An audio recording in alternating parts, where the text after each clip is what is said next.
All right, I already broke them loose because you can't hold a camera and work a tool at the same time. So I broke the drain plug here loose, and I broke the fill plug loose already as well. I don't know how much is going to start splashing out, so, but I didn't want my pan to be in two places at once. I don't think it's going to be that bad. Yeah, a little bit of gluck. That ain't no big deal. That ain't no big deal.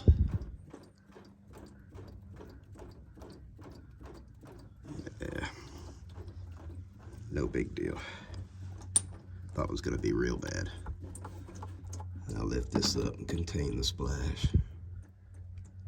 Even more so. But the color's pretty dark. All right, splashing's over with. I'm not splashing.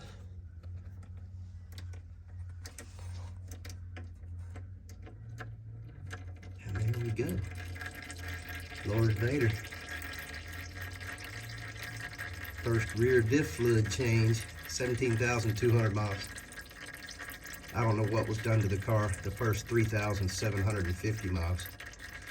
Because I bought it used, 1 year old, low mileage. But I had no idea what they did to it. So going on and changing the fluid now. See what it is, looks fine. It's like just normal color from greases, additives, the stuff they build the rear end with. I don't see anything out of place.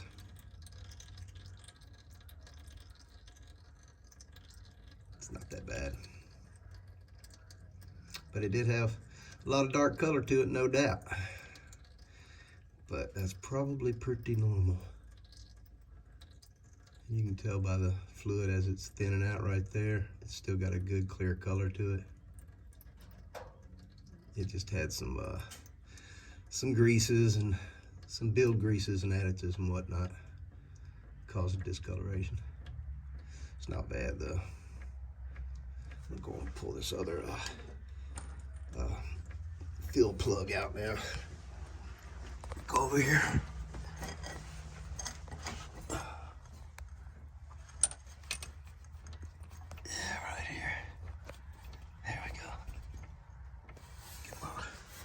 Let me get my ratchet.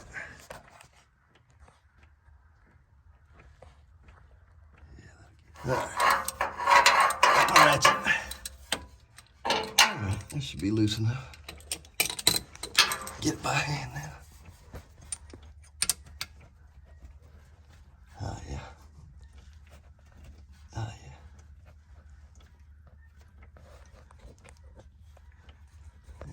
It's a lot harder doing you're trying to hold your phone. Hold your phone in one hand, work in the other. But there we go. There you go. Not a whole lot on it. Let's pull this out. Take a look. Yeah. All right.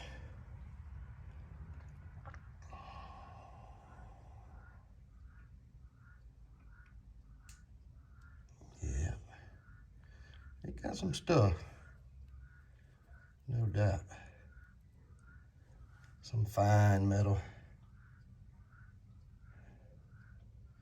That's what that magnet's for. That's why they make it that way. To catch all the break-in metal where the gears mesh with each other and break in. They lose metal on purpose in order to break in properly to each other. Pinion gears, ring gears, side gears.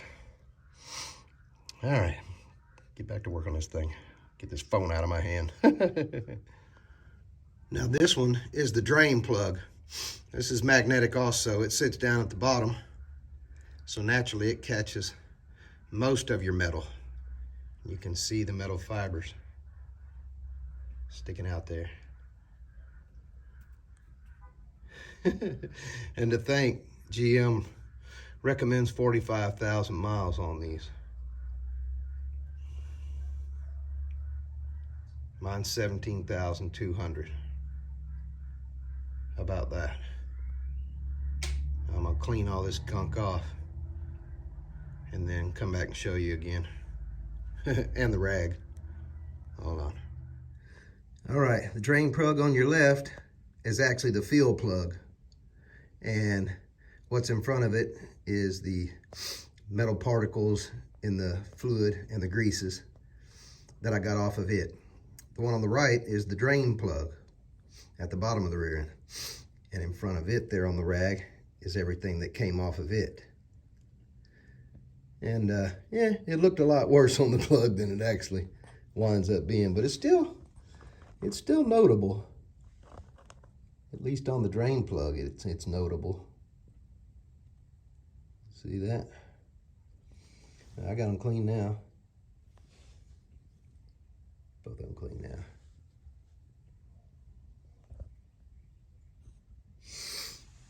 And that's it.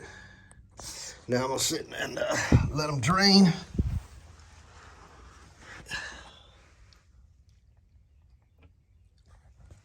Yeah, it's down to just barely a drip now.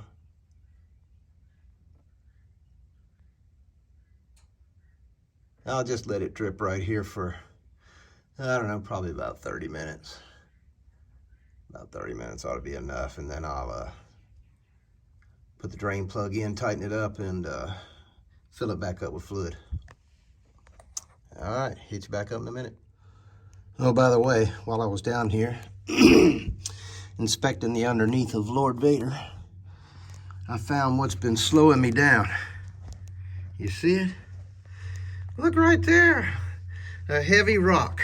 Oh, come right out. A heavy rock. It's dragging me down right there. Plus it was sticking out, so it was catching some wind too. So it's an aero drag as well as weight. Yeah. Just remember, get all your rocks out from under the car before you race anybody. Unless it's unless it's Jason. I beat him even with this rock in here. He gonna kill me. All right, now it's time to refill it. There's my fluid. Correct fluid for this car because it's a ZL1, not the 1LE. 1LE takes the same fluid, but it also takes another slip additive to go with that. But mine just takes this fluid. Should take about 1.6 quarts is what most people are saying to fill it back up. And you need a little pump like this one right here by Slippery Pete. Neat name, Slippery Pete. And yeah, it's just to put in the quart bottles. A little pump there and a hose. Get it up there. Because you can't just dump it in from above because there's no room to put the bottle up above where you got to put it in at. So you got to pump from below and use the hose. Now I'll get that set up and get right back at you. All right. Once you get your pump attached to the top of your quart bottle.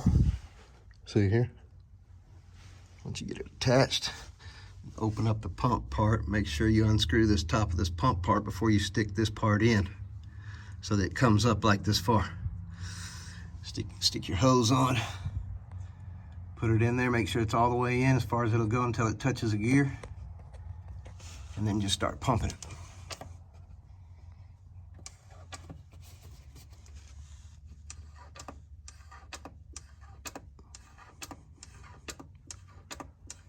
Like so.